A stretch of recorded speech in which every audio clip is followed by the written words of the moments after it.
मेरा प्रणाम स्वीकार कीजिए देवी सरस्वती। आइए देवी लक्ष्मी, आपके आगमन से ब्रह्मलोक धन्य हुआ। आपका स्वागत है, आसन ग्रहण कीजिए। धन्यवाद। धन्यवाद देवी सरस्वती। जन कल्याण के कार्यों में इतनी व्यस्त रहती हूं कि कहीं आने जाने का समय ही नहीं मिलता। अब क्या करूं, मेरा नाम ही लक्ष्मी है, धन और वैभव की देवी हूं। सारा विश्व आदर करता है मेरा, घर घर में मेरा स्वागत होता है। जहां जहां पहुंच जाती हूं, सुख, संपत्ति और वैभव अपने आप पहुंच जाते हैं वहां। यह सत्य है देवी कि आप सुख, संपत्ति और वैभव की देवी हैं। यह भी सत्य है कि घर घर में आपका स्वागत होता है। किंतु क्या देवी सरस्वती? किंतु आप कहीं टिकती नहीं, स्थिरता नहीं है आप में। इसलिए तो संसार आपको चंचला कहता है। क्षणे रुष्टा क्षणे तुष्टा। आप एक क्षण में रुष्ट हो जाती हैं और एक क्षण में तुष्ट। आज आप यहां हैं तो कल वहां। किंतु मैं ऐसी नहीं हूं। मैं तो ज्ञान और विद्या की देवी हूं। मैं एक बार जिस मंदिर में प्रवेश कर जाती हूं, वहां सदा के लिए स्थापित हो जाती हूं। किंतु मेरे बिना किसी को जीवन का सुख नहीं मिलता। मैं धन हूं देवी सरस्वती, और निर्धनता सबसे बड़ा अभिशाप है। धन तो मैं भी हूं देवी लक्ष्मी। अंतर इतना है, आपका दिया हुआ धन तन के लिए है और मेरा दिया हुआ धन मन के लिए है।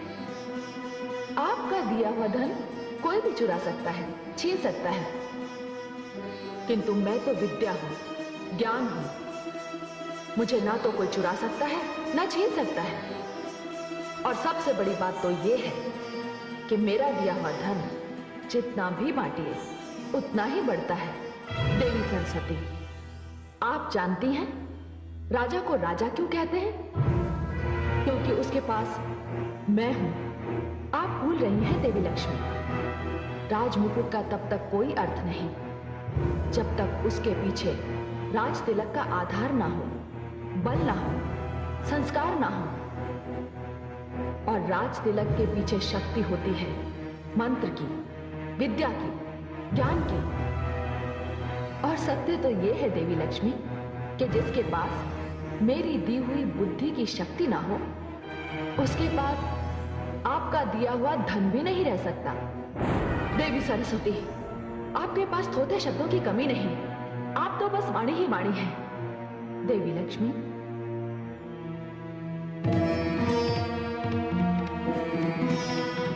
शब्द जब मंत्र बन जाता है तो उसमें दिव्यता आ जाती है। वाणी का जब विद्या से मेल होता है तब वो कंठ की शोभा बन जाती है और संसार उसे सुनने के लिए व्याकुल हो उठता है। वाणी अमृत है, वो सुगंध है जो होठों पर आकर वातावरण को धन्य कर देती है।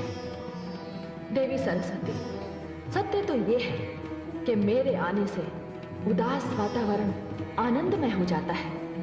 रोते हुए मुख हंसने लगते हैं। और वो बात तो आपने अवश्य सुनी होगी कि भूखे पेट भजन भी नहीं होता। देवी सरस्वती, आप कुछ भी कह लीजिए, मैं श्रेष्ठ हूं। देवी, ज्ञान और धन में यदि कोई श्रेष्ठ है तो वो है ज्ञान, क्योंकि ज्ञानी की पूजा तो राजा भी करता है। अतः श्रेष्ठ मैं हूं।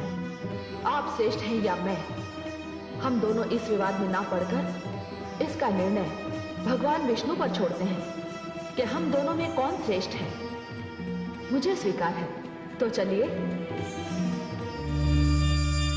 गंगा, मैं जानती हूं कि आप इनकी हां में हां क्यों मिला रही हैं। मैं ये भी भली भांति जानती हूं कि वो कौन है जो मेरे विरुद्ध आपके कान भरता रहता है। भला मेरे कान कौन भरेगा? देवी गंगे हो ना हो, देवी सरस्वती का संकेत मेरी ओर है। इन्हें संदेह है कि इन्हें चढ़ाने के लिए मैं आपको उकसाती हूं। संदेह नहीं देवी लक्ष्मी, मुझे पूर्ण विश्वास है। ये सरासर अन्याय है देवी सरस्वती। ये बात मैं भली भांति जानती हूँ कि आप भगवान श्री हरि विष्णु के चरणों में स्थान पाने के लिए सदैव ही व्याकुल रहती है, किंतु नीलकमल ने यह स्थान स्वयं मुझे दिया है। पर आप देवी लक्ष्मी से व्यर्थ ही रुष्ट हो रही है। गंगा सत्य कह रही है देवी सरस्वती। हाँ, गंगा तो सत्य ही कहेगी ना। मैं आप दोनों के षड्यंत्र को, इस अभिनय को भली भांति जानती हूँ। देखिए देवी सरस्वती, यदि आपके मन में देवी लक्ष्मी। हे आदिशक्ति परमेश्वरी, ये क्या हो रहा है? आपकी रची हुई ये दो शक्तियां, देवी लक्ष्मी तथा देवी सरस्वती, आपस में लड़ रही हैं। क्यों? इसमें विचित्र क्या है? धन और बुद्धि में तो सदैव संघर्ष रहा है और सदैव रहेगा। यही तो होता आ रहा है। ऐश्वर्य कहता है उसके बिना सब व्यर्थ है। ज्ञान कहता है उसके बिना सब व्यर्थ है। श्रेष्ठता का ये युद्ध ना कभी रुका है और ना कभी रुकेगा। किंतु हे आदिशक्ति परमेश्वरी, इसका परिणाम क्या होगा? ये तीनों देवियां जाएंगी कहां? हे महाकाली, इसके लिए तो पृष्ठभूमि बहुत पहले से बन चुकी है। मैं आपका तात्पर्य नहीं समझी देवी परमेश्वरी, मैं तुम्हें समझाती हूं। वो देखो, वन में एक राजा कितनी कठिन तपस्या कर रहा है। इस राजा का नाम है धर्मध्वज। ओम श्री लक्ष्मी देवाय नमः। ओम श्री लक्ष्मी देवाय नमः। ओम श्री लक्ष्मी देवाय नमः। ओम श्री लक्ष्मी देवाय नमः। ओम श्री लक्ष्मी देवाय नमः। ओम श्री लक्ष्मी देवाय नमः। ओम श्री लक्ष्मी देवाय नमः। ओम श्री लक्ष्मी देवाय नमः। ओम श्री लक्ष्मी देवाय नमः। ओम श्री लक्ष्मी देवाय नमः। ओम श्री लक्ष्मी देवाय नमः। ओम श्री लक्ष्मी देवाय नमः। हे देवी परमेश्वरी, ये तो देवी लक्ष्मी की तपस्या कर रहा है। ये धर्मध्वज क्या चाहता है? हे देवी, इसकी कोई संतान नहीं है और वो देवी लक्ष्मी को संतान रूप में प्राप्त करना चाहता है।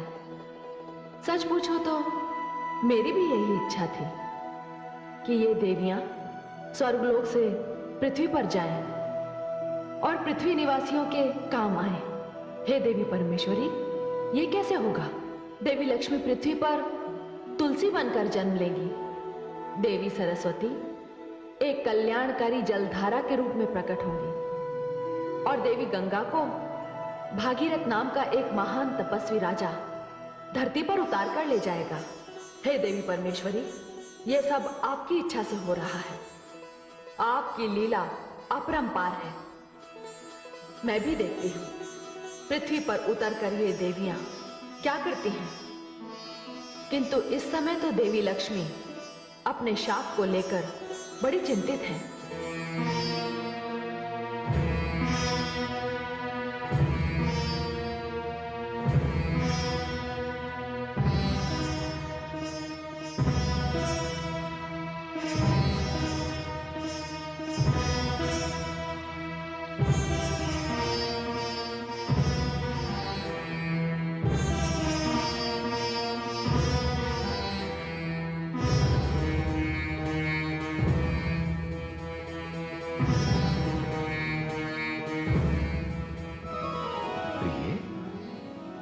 मैंने आपको इतना अधिक चिंतामग्न पहले कभी नहीं देखा।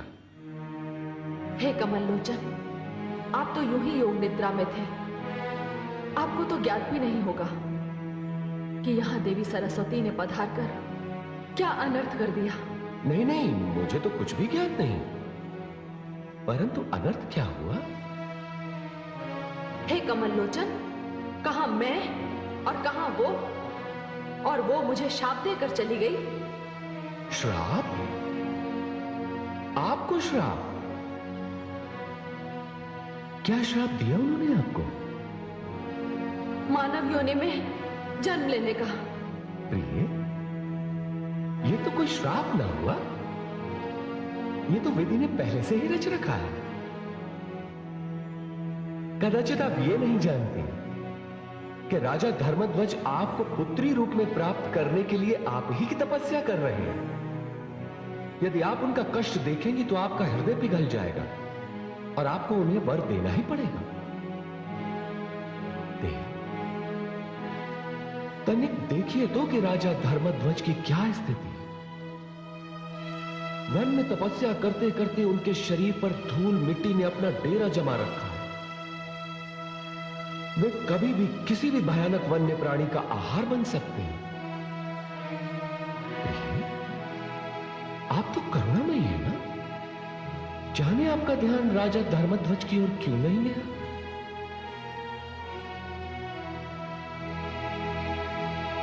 ओम श्री लक्ष्मी देवाय नमः।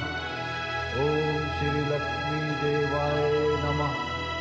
ओम श्री लक्ष्मी देवाय नमः।